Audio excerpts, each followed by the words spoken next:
like a Hellcat.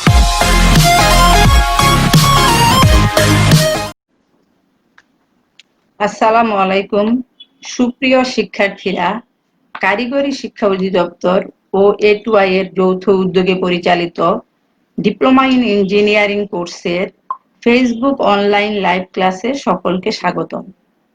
আশা করি সবাই ভালো আছো, সুস্থ আছো।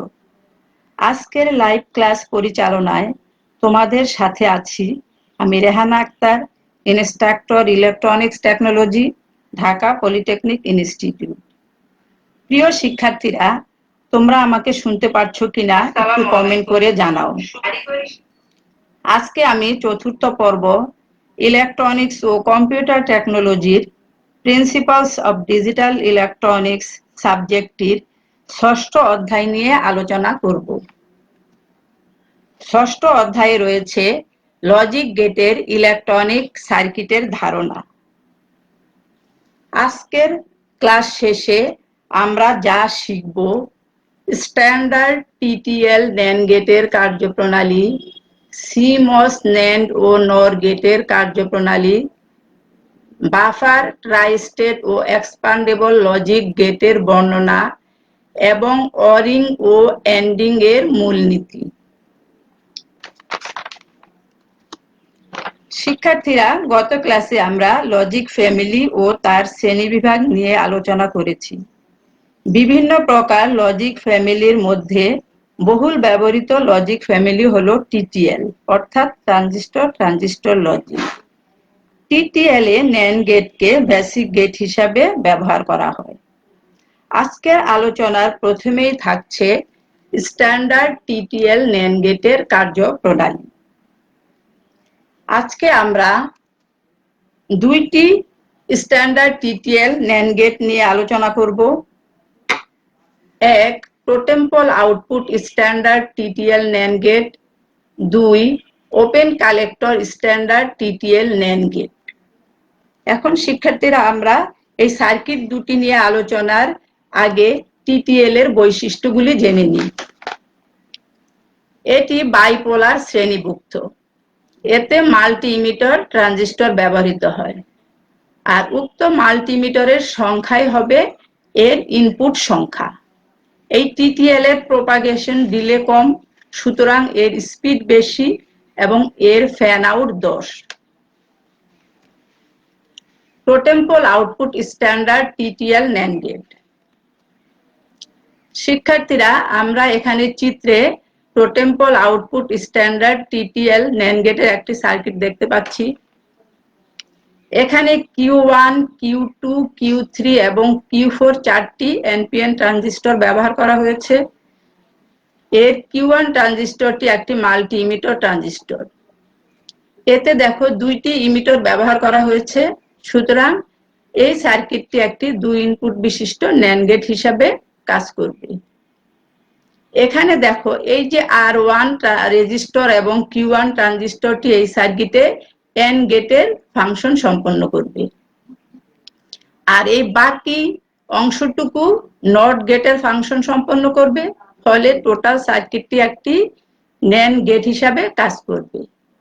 এখানে দেখো, আমরা একটু দেখে নেই সার্কিটটিকে কেন আমরা টোটেম্পল আউটপুট বলছি।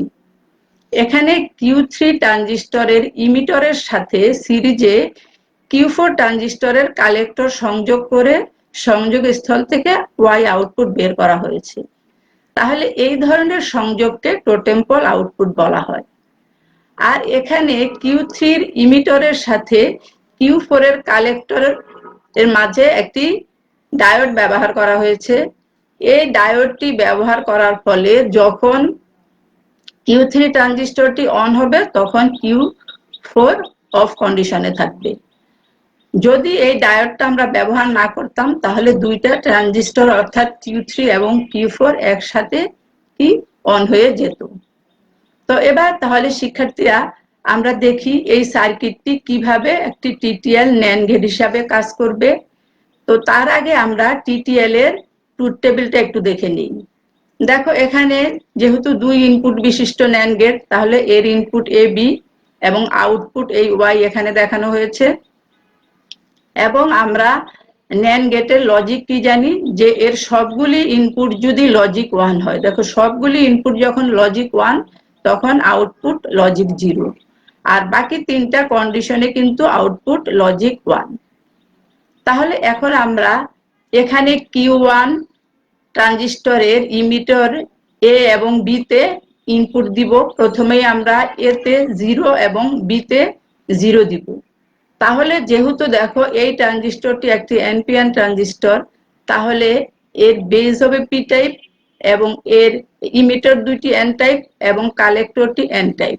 তাহলে দেখো এই Q1 ট্রানজিস্টরে কি এই বেজ ইমিটার দুইটা ডায়োড এবং বেজ কালেক্টর একটি ডায়োড আমরা সমতুল্য চিন্তা করতে পারি, যা এখানে দেখো দেখানো হয়েছে। এখানে দেখো কি Q1 এর ভিতর তিনটি ডায়োড দেখানো হয়েছে। এই পয়েন্ট কি হবে ট্রানজিস্টরের বেজ, আর এ এবং বি তে ইমিটার এবং এখানে তার কালেক্টর দেখানো হয়েছে। এখন যখন আমরা এ এবং বি তে 0 দিব, তখন Q1 এর base emitter junction forward bias হবে, ফলে বেজ থেকে ইমিটার দুইটি দিয়ে কারেন্ট প্রবাহিত হবে। আর এই অবস্থায় Q1 এর বেজ কালেক্টর হবে রিভার্স বায়াস, কারণ যেহেতু বেজ ইমিটার ফরওয়ার্ড বায়াস, ফলে বেজ কালেক্টরে বেজের তুলনায় কালেক্টরে বেশি ভোল্টেজ পাওয়া যাবে, ফলে বেজ কালেক্টর হয়ে যাবে রিভার্স বায়াস। ফলে Q1 এর বেজ থেকে কালেক্টরে কোনো কারেন্ট প্রবাহিত হবে না। যেহেতু Q1 এর কালেক্টর কারেন্ট এখানে কি হবে তাহলে 0, ফলে Q2 এর বেজে ভোল্টেজ হবে 0। ফলে Q2 ট্রানজিস্টরটি কি হবে কাট অফে যাবে এবং Q2 এর ইমিটারে কি কোনো কারেন্ট প্রবাহিত হবে না।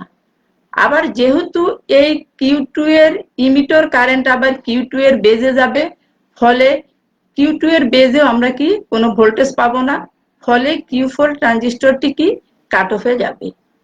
এখন দেখো যেহেতু Q2 ট্রানজিস্টরটিও কাট অফে, ফলে এই R2 এর মধ্যে দিয়ে যে কারেন্ট আসবে এই N বিন্দুতে এসে এই Q3 এর বেজে চলে যাবে, ফলে Q3 এর বেজ সাফিসিয়েন্ট ভোল্টেজ পাবে, যার ফলে Q3 ট্রানজিস্টরটি কি স্যাচুরেশনে যাবে বা অন হবে। আর যেহেতু Q3 অন হবে, ফলে Q3 এর ইমিটার দিয়ে ইমিটার কারেন্ট প্রবাহিত হবে এবং এই ইমিটার কারেন্ট এই ডায়োডের অ্যানোডে গিয়ে ডায়োডকে ফরওয়ার্ড বায়াস প্রদান করবে, ফলে এই ডায়োডটি আবার কি কন্ডাকশনে যাবে। তাহলে এই অবস্থায় শিক্ষার্থীরা আমরা আউটপুট ওয়াই এ কত ভোল্টেজ পাবো। এখানে দেখো এই ট্রানজিস্টরটি অন, তাহলে আমরা জানি একটা ট্রানজিস্টর যখন অন হয় তখন তার কালেক্টর টু ইমিটার শর্ট হয়ে যায়, তখন এই কালেক্টর টু ইমিটার ভোল্টেজ অর্থাৎ ভিসি এর মান আইডিয়ালি 0 ভোল্ট কিন্তু প্র্যাকটিক্যালি 0.2 ভোল্ট হয়। আর এখানে যেহেতু ডায়োডটাও কন্ডাকশনে গেছে, সুতরাং এর ভোল্টেজ হবে 0.7 ভোল্ট। আর এখানে R3 দিয়ে যেহেতু স্যাচুরেশন কারেন্ট প্রবাহিত হবে, তাহলে R3 এর আড়াআড়িতে একটা ভোল্টেজ ড্রপ হবে। তাহলে দেখো R3 এর অ্যাক্রসের ভোল্টেজ ড্রপ যোগ এখানের ভিসি সমান 0.2 এবং যোগ 0.7, এই তিনটি ভোল্টেজকে যোগ করে আমরা যদি তার যোগফলকে এই যে সাপ্লাই 5 ভোল্ট থেকে বিয়োগ করি, তাহলে আমরা কত ভোল্টেজ পাবো 3.5 থেকে 3.8 এই মানের ভোল্টেজ এই ওয়াই আউটপুটে পাওয়া যায়। তাহলে এখন এই ওয়াই আউটপুটে আমরা কত ভোল্টেজ পেতে পারি 3.5 থেকে 3.8 মানের যে কোনো একটি ভোল্টেজ, যাকে আমরা কি লজিক 1 বলতে পারি। দেখো যা এখানে ট্রুথ টেবিলে দেখানো হয়েছে।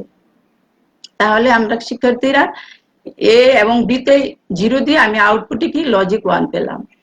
এখন যখন আমরা এ তে 0 বি তে 1 অথবা এ তে 1 বি তে 0 দিব, তখন কি হবে এর যে কোনো একটি ইমিটার দিয়ে কারেন্ট প্রবাহিত হবে, ফলে আবার Q1 এর বেস থেকে কালেক্টরে কারেন্ট যাবে না, ফলে Q2 এবং Q4 দুইটি ট্রানজিস্টরই কাট অফে থাকবে এবং Q3 কন্ডাকশনে যাবে এবং ডায়োডটাও অন হবে, ফলে আউটপুটে আমরা আগের মতোই লজিক 1 যা এই ট্রুথ টেবিলে দেখানো হয়েছে। এবার যখন আমরা এই Q1 ট্রানজিস্টরের ইমিটার এ এবং বি তে লজিক 1, এখানে লজিক 1, এখানে লজিক 1 অর্থাৎ 5 ভোল্ট দিব। তখন কি হবে দেখো, আমরা একটু এই সমতুল্য ডায়োড বর্তনীতে দেখি, যখন এ তে 5 ভোল্ট, বি তে 5 ভোল্ট দিব, ডায়োডটা কি হবে দেখো, ক্যাথোডে 5 ভোল্ট দেওয়া হয়েছে, তাহলে এই ডায়োড দুইটা কি হবে, রিভার্স বায়াস।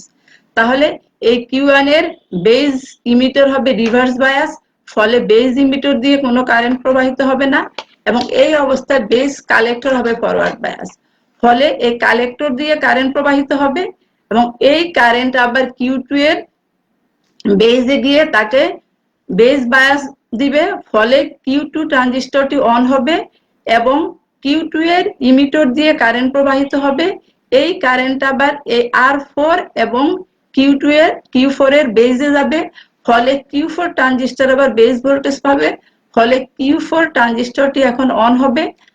আর এখানে যেহেতু Q2 অন, তাহলে এই R2 দিয়ে যে কারেন্ট আসবে তা কি হবে, N বিন্দু থেকে এই Q2 এর কালেক্টর থেকে ইমিটরে যাবে এবং কিছু কারেন্ট Q3 এর বেজে যাবে, ফলে এই বেজ ভোল্টেজটা Q3 কমে যাবে, ফলে এই Q3 ট্রানজিস্টরটি কাট অফে যাবে, এবং এর ফলে এই Q3 এর ইমিটরে কারেন্ট কমে যাবে, অর্থাৎ তখন এই ডায়োডটা কি হবে, রিভার্স বায়াস পাবে।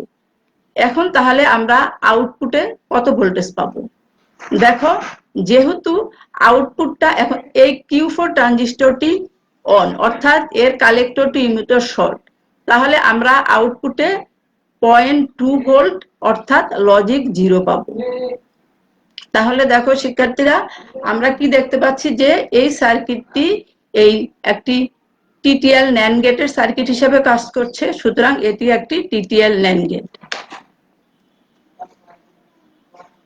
Open collector standard TTL NAND gate. এবার চিত্রে আমরা একটা ওপেন কালেক্টর টিটিএল ন্যান্ড গেটের সার্কিট দেখতে পাচ্ছি। এবার শিক্ষার্থীরা তোমরা দেখো, আগে যে আমরা টিটিএল সার্কিটটি দেখলাম, টোটেম পোল সার্কিটটি দেখলাম, তার সাথে এর কোথায় মিল এবং কোথায় অমিল। দেখো সেই সার্কিটেও কি Q1 ছিল 2 মিটার বিশিষ্ট একটি ট্রানজিস্টর, Q2 ছিল, এখানে Q3 ছিল, কিন্তু দেখো এই জায়গাটা কিন্তু এখানে ফাঁকা, অর্থাৎ আগের সার্কিটে কি ছিল, এখানে একটা রেজিস্টর, একটা ট্রানজিস্টর এবং একটা ডায়োড ছিল। এখন এই সার্কিট থেকে এই তিনটি কম্পোনেন্ট সরিয়ে ফেলানো হয়েছে, এর ফলে দেখো এই Q3 ট্রানজিস্টরের কালেক্টরটা কিন্তু দেখো কি একদম ওপেন হয়ে গিয়েছে। এই কারণে এই সার্কিটটাকে কি বলা হয়, open collector TTL NAND gate বলা হয়। এখন যদি আমরা, শিক্ষার্থীরা তোমরা বুঝতে পারছো আমরা কেন এই সার্কিটটিকে ওপেন কালেক্টর বলছি। এখন দেখো, যদি আমরা একে প্রপার ফাংশন সম্পন্ন করতে চাই, তাহলে কিন্তু এই কালেক্টরটাকে ওপেন রাখলে হবে না। এখানে দেখো এই ওয়াই থেকে একটা রেজিস্টর নিয়ে 5 ভোল্টের সাথে কি সংযোগ করে দিতে হবে, অর্থাৎ একটা external pull up resistor Y থেকে সাপ্লাইয়ের সাথে সংযোগ করে দিতে হবে। তাহলে দেখো শিক্ষার্থীরা, এখন এই সার্কিটটা আমরা যেহেতু একটি টিটিএল ন্যান্ড গেটের সার্কিট, তাহলে এই সার্কিটটি আবার কি এই ট্রুথ টেবিল অনুসারে কাজ করবে, অর্থাৎ তাহলে আমরা একটু সংক্ষেপে যদি বলি যে এতে যদি 0 এবং বিতে 0 দেই, তাহলে Q1 এর বেস থেকে এই ইমিটর দিয়ে কারেন্ট প্রবাহিত হবে, ফলে Q1 এর বেস থেকে কালেক্টরে কোনো কারেন্ট যাবে না, ফলে Q2 অফ এবং Q3 অফ থাকবে, ফলে আমরা আউটপুটে কি পাবো, লজিক 1। একইভাবে যদি এতে 0 বিতে 1 অথবা এতে 1 বিতে 0 দেই, একই কন্ডিশন হবে, অর্থাৎ আউটপুটে আমরা কি দেখো লজিক 1 পাবো। কিন্তু যখন আমি এ এবং বি দুইটা ইনপুটেই লজিক 1 দিব, তখন Q1 এর বেস ইমিটর জাংশন দুইটি কি রিভার্স বায়াস হবে, আর এর বেস কালেক্টর ফরওয়ার্ড বায়াস, ফলে এর কালেক্টর দিয়ে কারেন্ট প্রবাহিত হবে এবং Q2 এবং Q3 অন হবে। এই অন হওয়ার কারণে কি হবে, আমরা আউটপুটে 0 ভোল্ট বা লজিক 0 পাবো। সিমস ন্যান্ড ও নর গেটের কার্যপ্রণালী। শিক্ষার্থীরা, এখন আমরা সিমস ন্যান্ড গেট এবং নর গেটের কার্যপ্রণালী নিয়ে আলোচনা করব। দেখো প্রথমেই আমরা সিমস ন্যান্ড গেট নিয়ে আলোচনা করব। দেখো এখানে চিত্রে আমরা একটা সিমস ন্যান্ড গেটের সার্কিট দেখতে পাচ্ছি। এখানে দেখো Q1 এবং Q2 দুইটি PMOS এবং Q3 এবং Q4 দুটি NMOS দেখানো হয়েছে। এই সার্কিটে কেন আমরা দুই ধরনের মসফেট ব্যবহার করেছি, এখানে দেখো আমরা প্রথমে দেখে নেই যে সিমস কি। সিমস হলো কমপ্লিমেন্টারি মেটাল অক্সাইড সেমিকন্ডাক্টর। এই সিমসে পি এবং এন দুই ধরনের মসফেটের সমন্বয়ে কি হয়, সিমস তৈরি হয়। এই কারণে এই সার্কিটে আমরা কি দুইটি পিমস এবং দুইটি এনমস ব্যবহার করেছি। এর উপরে দেখো Q1 এবং Q2 দুইটি পিমস। কেন এই দুইটাকে আমরা পিমস বলছি, দেখো আমরা এর সিম্বলটা একটু লক্ষ্য করি। এই যে এখানে সার্কেলের ভিতরের দিকে দেখো অ্যারো আছে, সাবস্ট্রেটের অ্যারোটা কি ভিতরের বাইরের দিকে, সরি ভিতর না, এটা বাইরের দিকে। তাহলে যদি অ্যারো সাবস্ট্রেটের বাইরের দিকে থাকে তবে তাকে বলা হয় কি পিমস। দেখো এটাও পিমস। আর এখানে দেখো এই অ্যারো ভিতরের দিকে, তা এই অ্যারো ভিতরের দিকে, তাহলে Q3 এবং Q4 হলো কি এনমস। তাহলে এখন আমরা দেখো এই টার্মিনালটি হলো কি পিমস এর গেট, আর এটি যেহেতু এস লেখা, এই টার্মিনালটি সোর্স এবং এটি ড্রেন। এবার এনমসে দেখো গেট, উপরে ড্রেন এবং নিচে সোর্স। এখন এখানে দেখো আমরা উপরে কেন সোর্স ব্যবহার করছি, সোর্সে পিমসের সোর্সে কি প্লাস ভিডিডি সাপ্লাই দিতে হয়, আর এনমসের সোর্সে গ্রাউন্ড সাপ্লাই দিতে হয়, এর জন্য এই সোর্সটা নিচে দেখানো হয়েছে। এখন আমরা Q1 এর গেটের সাথে Q3 এর গেট আমরা শর্ট করে একটা টার্মিনাল বের করলাম এই, তাহলে Q1 এবং Q3 মিলে কি একটা সিমস হয়ে গেল। এবার আবার Q2 এর গেটের সাথে Q4 এর গেট শর্ট করে আরেকটা টার্মিনাল বি বের করলাম, তাহলে Q2 এবং Q4 মিলে আরেকটি সিমস হয়ে গেল। আর এখানে আমরা দেখো এই Q3 এর ড্রেন থেকে আউটপুট টার্মিনাল বের করা হয়েছে। এখন দেখো আমরা দেখব যে এই সার্কিটটি কিভাবে সিমস ন্যান্ড গেট হিসাবে কাজ করে। তো এখানে আমাদের আরেকটা জিনিস মনে রাখতে হবে যে কিভাবে PMOS অন হয়। PMOS এর গেটে যদি আমরা 0 দেই, লজিক 0 দেই, তাহলে অন হবে, আর যদি এখানে 1 দেই, লজিক 1 দেই, তাহলে অফ হবে। একই ভাবে দেখো যদি NMOS এর গেটে আমরা 0 দেই তাহলে অফ, আর যদি এখানে 1 দেই তাহলে NMOS কি হবে, অন। এই কন্ডিশন কিন্তু আমাদের মনে রাখতে হবে। এখন একটু ট্রুথ টেবিলটা লক্ষ্য করো, এখানে AB ইনপুট, আর এখানে দেখো Q1 Q2 Q3 Q4 চারটা ট্রানজিস্টরেরই অর্থাৎ মসফেটেরই অবস্থা দেখানো হয়েছে, আর এখানে আউটপুট। এবার আমরা দেখো এতে 0 এবং বিতে 0 দিব, তাহলে দেখো এর গেট 0 এবং এর গেটও 0, এর গেটও 0 এবং Q4 এর গেটও 0, তাহলে Q1 এবং Q2 মসফেট দুটি কি হবে অন, এবং Q3 এবং Q4 মসফেট দুটি কি হবে অফ কন্ডিশনে থাকবে।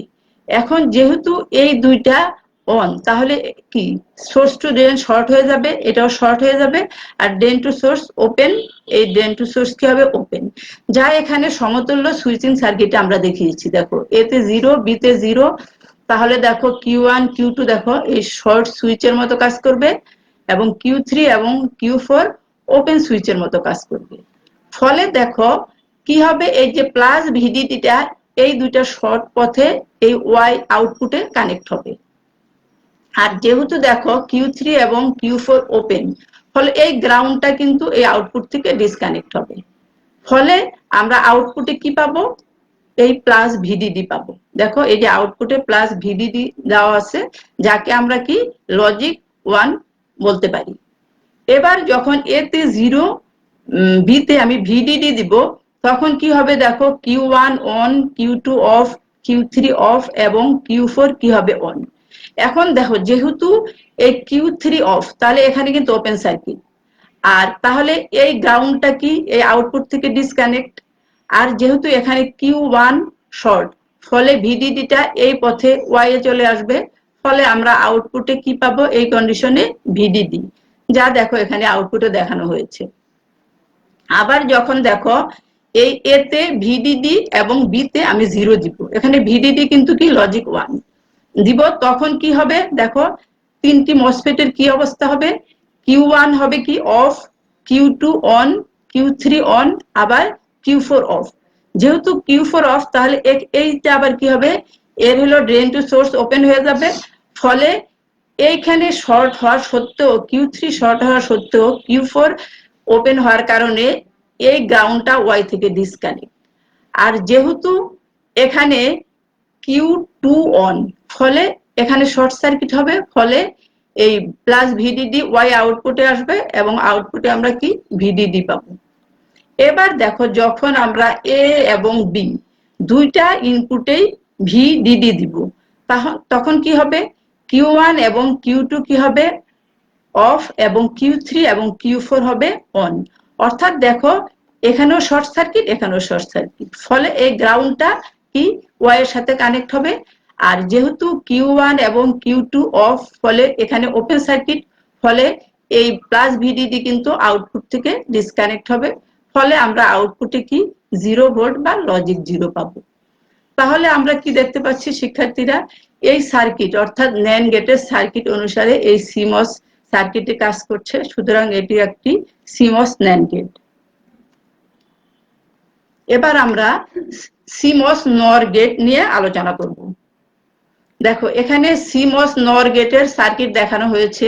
এখানে দেখো আগের সার্কিটের সাথে যদি আমরা তুলনা করি, Q1 এবং Q2 এই দুটিও পিমস, দেখো এই দুটিকে সিরিজে এবং নিচে Q3 এবং Q4 এনমস দুটিকে প্যারালালে সংযোগ করা হয়েছে। আর এখানেও যেহেতু সিমস, তাহলে Q1 এর গেটের সাথে Q3 এর গেট শর্ট করে এ বের করা হয়েছে এবং Q2 এর গেটের সাথে Q4 এর গেট শর্ট করে আমরা বি টার্মিনাল বের করেছি। তাহলে এখন আমরা দেখো এখানে একটু নর গেটের ট্রুথ টেবিলটা দেখে নেই। দেখো নর গেটের লজিক কি, যখন এর এ ও বি দুইটা ইনপুটই 0 দেওয়া হয় তখন তার আউটপুট কি ভিডিডি অর্থাৎ লজিক 1 পাওয়া যাবে, আর বাকি তিনটা কন্ডিশনে কিন্তু আউটপুট লো। তাহলে এখন আমরা প্রথমে এ তে 0, বি তে যদি 0 দেই, Q1 এবং Q2 অন এবং Q3 ও Q4 কি হবে অফ। যেহেতু Q3 এবং Q4 অফ, তাহলে আমরা দেখো সমতুল্য সুইচিং সার্কিটটা একটু দেখো, দেখো Q3 এবং Q4 অফ মানে ওপেন সার্কিট, ফলে কি এই গ্রাউন্ডটা আউটপুট থেকে ডিসকানেক্ট। আর যেহেতু Q1 এবং Q2 কি অন, তাহলে এই সুইচ দুটা এই ক্লোজ সুইচ হিসাবে কাজ করবে, ফলে ভিডিডিটা এই আউটপুটে চলে আসবে, ফলে আউটপুটে আমরা কি ভিডিডি অর্থাৎ এই ভিডিডি বা লজিক 1 পাবো। এখন দেখো যখন আমরা এ তে 0, বি তে ভিডিডি দিব, তখন কি হবে, Q1 on, Q2 of, Q3 of এবং Q4 অন।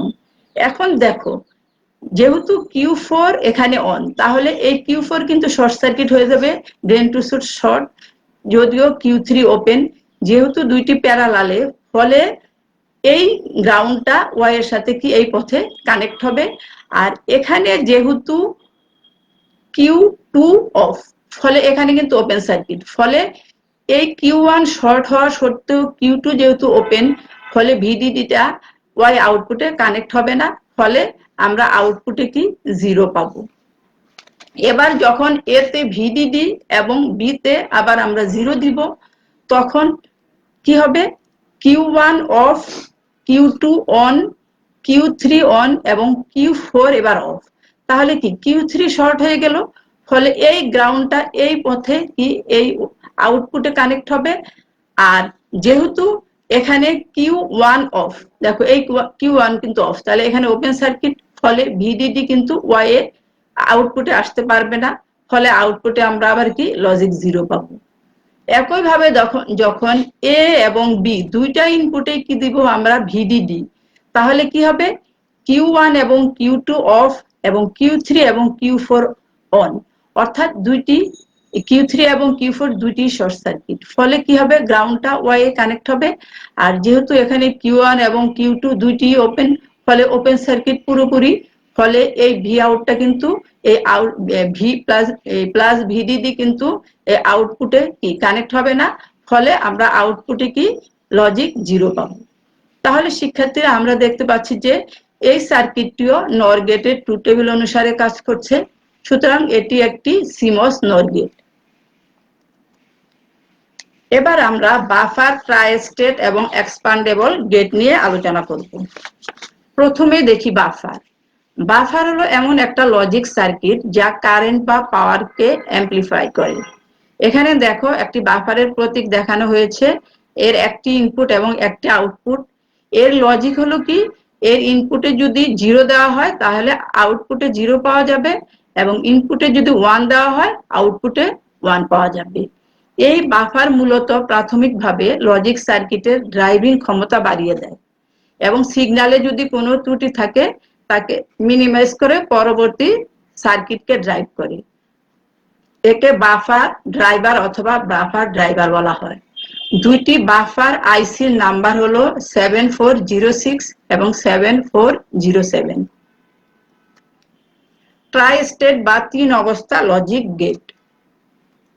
এখানে দেখো শিক্ষার্থীরা, আমরা জানি যে লজিক গেটের আউটপুটে আমরা কি পাই, 0 এবং 1 দুইটি অবস্থা, কিন্তু এই দুইটি অবস্থা ছাড়াও একটি তৃতীয় অবস্থাও পাওয়া সম্ভব। তাহলে সেক্ষেত্রে আউটপুটে আমরা কয়টি অবস্থা পাচ্ছি, 3টি অবস্থা। এর জন্য একে বলা হয় ট্রাই স্টেট লজিক অর্থাৎ টিএসএল। এই 3টি অবস্থা হলো কি, লজিক 0, লজিক 1 এবং তৃতীয়টি হলো হাই ইম্পিডেন্স, যাকে সংক্ষেপে এইচআই বলা হয়। এখন দেখো এখানে আমরা কি ট্রাই স্টেট বাফারের একটি প্রতীক দেখিয়েছি। এখানে দেখো একটু আগে আমরা কি বাফারের প্রতীক দেখিয়েছি, সেখানে কিন্তু এই কন্ট্রোল ইনপুটটি ছিল না, শুধু ইনপুট এবং আউটপুট ছিল। এখন যেহেতু ট্রাই স্টেট বাফার, এখানে আরেকটি ইনপুট থাকবে যাকে কন্ট্রোল ইনপুট, একে এনাবলও বলা হয়, কন্ট্রোল ইনপুটকে এনাবলও বলা হয়। তাহলে এখন আমরা দেখব যে ট্রাই স্টেট বাফারটি কিভাবে কাজ করবে। এখানে দেখো আমরা যদি ইনপুটে 0 দেই, এখানে ইনপুটে 0 দিলে আর কন্ট্রোলে যদি আমরা 0 দেই, এই কন্ট্রোল ইনপুটে যদি 0 দেই তাহলে আউটপুটে আমরা কি পাবো, হাই ইম্পিডেন্স। অর্থাৎ ইনপুটে 0 দিলে কিন্তু আউটপুট 0 পাওয়ার কথা, কিন্তু তা না পেয়ে আমরা কি পাচ্ছি, হাই ইম্পিডেন্স। হাই ইম্পিডেন্স বলতে কি, এখানে 0 বা 1 কিছুই পাবো না, এখানে একটা হাই রেজিস্ট্যান্স পাবো, যাকে হাই ইম্পিডেন্স বলা হয়। আবার দেখো যখন আমরা কন্ট্রোলে এখানে 0 দিয়ে ইনপুটে কি দিলাম, 1, তাহলে আউটপুট হাই ইম্পিডেন্স পাবো। এবার যখন ইনপুটে 0 দিয়ে আউটপুটে ট্রুথ টেবিলে লক্ষ্য করো, যখন আমরা এই কন্ট্রোলে এখন আমরা 1 দিব, কন্ট্রোল 1 দিয়ে যখন ইনপুটে 0 দিব তখন আউটপুট 0, আবার কন্ট্রোল 1 দিয়ে যখন ইনপুটে 1 দিব তখন আউটপুটে 1 পাবো। তাহলে দেখো কন্ট্রোল ইনপুটের মাধ্যমে কিন্তু এটা বোঝা যাচ্ছে ট্রাই স্টেট বাফার হিসাবে কিভাবে কাজ করবে। এখানে দেখো একটা ট্রাই স্টেট ইনভার্টারের প্রতীক দেখানো হয়েছে, যেহেতু ইনভার্টার কি, যে ইনপুটে 0 দিলে আউটপুট 1 আর ইনপুটে 1 দিলে আউটপুট আমরা কি 0 পাবো। কিন্তু যেহেতু এখানে কন্ট্রোল ইনপুট ব্যবহার করা হয়েছে, দেখো যখন কন্ট্রোলে 0 দিব তখন ইনপুট 0 দিলে কিন্তু আমি আউটপুট 1 পাবো না, কি পাবো, হাই ইম্পিডেন্স।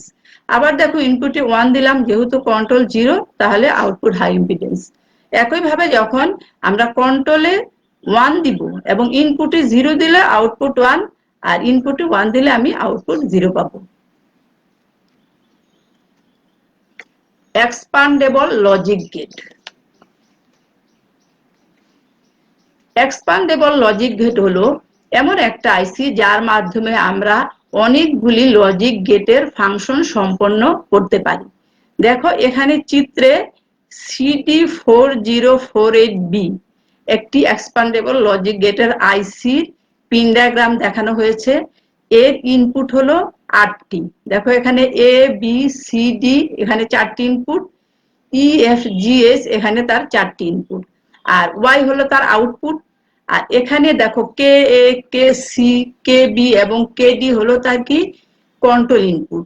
এখন দেখো যেহেতু এই সার্কিটটা, এই আইসিটা আমরা কি বলছি, অনেকগুলি ফাংশন সম্পন্ন করবে, কয়টি, 8টি। দেখো কি নর, অর, অবলিক এন্ড, এভাবে দেখো এখানে 8টি ফাংশন দেখানো হয়েছে।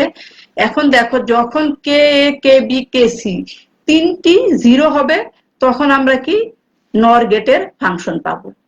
এই অবস্থায় কিন্তু কি কেডির মান 1 রাখতে হবে, কিন্তু যখন এই কেডি কে আমরা 0 দিব তখন কিন্তু সে হাই ইম্পিডেন্স অর্থাৎ আউটপুট দিবে, অর্থাৎ এটা ট্রাই স্টেট লজিক গেটের ফাংশন সম্পন্ন করবে। অরিং এবং এন্ডিং এর মূলনীতি। অরিং বা ওয়্যার্ড অর সংযোগ। এখানে শিক্ষার্থীরা তোমরা কি সার্কিট দেখতে পাচ্ছ? এটি একটি ওপেন কালেক্টর সার্কিট। এখন যদি ওপেন কালেক্টর সার্কিট, দুইটি ওপেন কালেক্টর সার্কিটের আউটপুটকে সরাসরি আমরা সংযোগ করে দেই, তাহলে সেই সংযোগকে বলা হয় অরিং সংযোগ। এখানে দেখো এই অরিং সংযোগ করে এই আইসিটা পাওয়া গেছে, এবং এখানে একটি পুল আপ রেজিস্টর কিন্তু ব্যবহার করা হয়েছে কার 0.5 ভোল্ট সাপ্লাইয়ের সাথে। এখন দেখো এই অরিং সংযোগের অসুবিধা কি? এর স্পিড কম এবং এটি ইলেকট্রিক্যাল নয়েজ সৃষ্টি করে, এবং কয়েকটি এর আইসি হলো 7405, 7406 ইত্যাদি। এন্ডিং অর ওয়্যার্ড এন্ড সংযোগ। এখানে দেখো শিক্ষার্থীরা আমরা 7403 তিনটি ন্যান্ড গেটের প্রতীক দেখতে পাচ্ছি, অর্থাৎ এই আইসি গুলি কি ওপেন কালেক্টর সার্কিট দিয়ে তৈরি করা। তাহলে দেখো যখন আমরা একাধিক ওপেন কালেক্টর গেটের আউটপুটকে তার দিয়ে সংযোগ করব, তখন দেখো সংযোগ স্থলে কি একটা এন গেটের মতো পাওয়া যাবে। দেখো প্রতীক দেখানো হয়েছে, এন গেটের মতো পাওয়া যাবে। তাহলে এই ধরনের সংযোগকে বলা হয় কি এন্ডিং।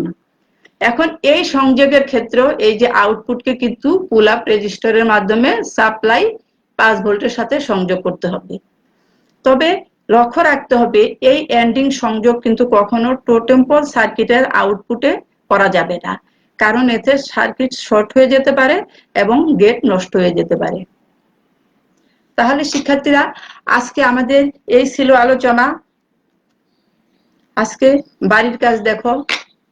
দেখো বাড়ির কাজে আমরা এখানে সিমস ন্যান্ড গেটের সার্কিট ও কার্যপ্রণালী, সিমস নর গেটের সার্কিট ও কার্যপ্রণালী, স্ট্যান্ডার্ড টিটিএল ন্যান্ড গেটের কার্যপ্রণালী, এবং 4 নম্বরে আমরা কিছু সংজ্ঞা দিয়েছি।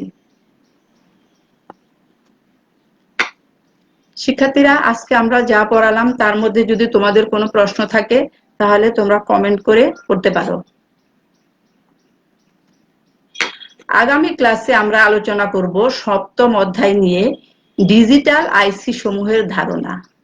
আর তোমরা যদি এই ভিডিওটি পুনরায় দেখতে চাও তবে দক্ষতা বাতায়ন বা www.skills.gov.bd এই ওয়েবসাইট ভিজিট করলেই দেখতে পারবে। তাহলে শিক্ষার্থীরা আজকে এ পর্যন্ত, আগামী ক্লাসে আবার দেখা হবে। সে পর্যন্ত আমরা সবাই ভালো থাকবো, সুস্থ থাকবো এবং স্বাস্থ্যবিধি মেনে চলবো। Thank you.